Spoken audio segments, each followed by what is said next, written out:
Negros po. Negros Occidental, Oriental? Oriental. Oriental. So, malapit lang din naman sa Occidental, no? Taga-Occidental po yung isa kanina. Ilang taon po kayo, ma'am? 39. Mhm. May taga Negros kanina nagpa-line up, 32 pa lang yun. Okay lang sa'yo? Mm. Bumabase po ba kayo? Big deal po ba sa inyo yung edad? Hindi naman. Mhm. Maalos karamihan ng mga babae ayaw nila sa batang lalaki. Pero sa'yo okay lang naman, medyo bata-bata. Hindi, ano lang, depende naman siguro dito kung, ano, kung, Ano, yun bang ano naman kayo? magsisinabot. Oo, magkakaintindihan. Magkakaintindihan, diba? Bakit po ma'am, anong status ninyo? Single. Mhm. Single. Wala po talaga kayong naging asawa? Ka-live-in? Meron akong, hiwalay na.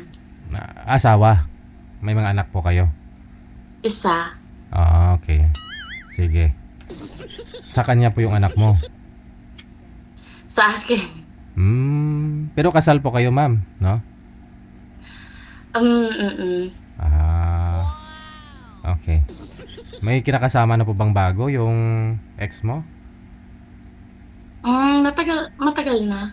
Matagal na may kinakasama. So ikaw po, nagkaroon po ba kayo ng boyfriend? Hindi pa. Hindi. Gusto ko lang, subukan na, magkaroon ng kausap. Bakit ma'am, hindi nyo nasubukang may kausap, ma'am? Wala pa kayong makakausap? Hindi, gusto kong, naghahanap lang ako ng makakausap. Malay mo, magkakaintindihan, di ba? Okay. Ilang taon na ho kayong hiwalay, ma'am? Mag 6 years na. Medyo matagal-tagal na, no? Sige. Manager, baka meron ka po imamatch dito. 32 years old po yun kanina, ma'am, eh. Taga Negros Occidental nga lang, no? Dikit lang naman ho sa inyo. So,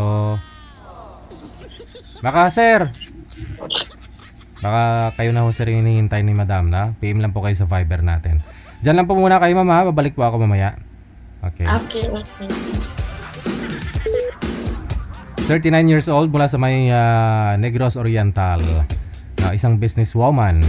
At saka syempre naghahanap din ng lalaking makakasama na siyang tutulong, no? Alam mo na. Yung PM niya dito, ayaw niya ng lalaki na palamunin.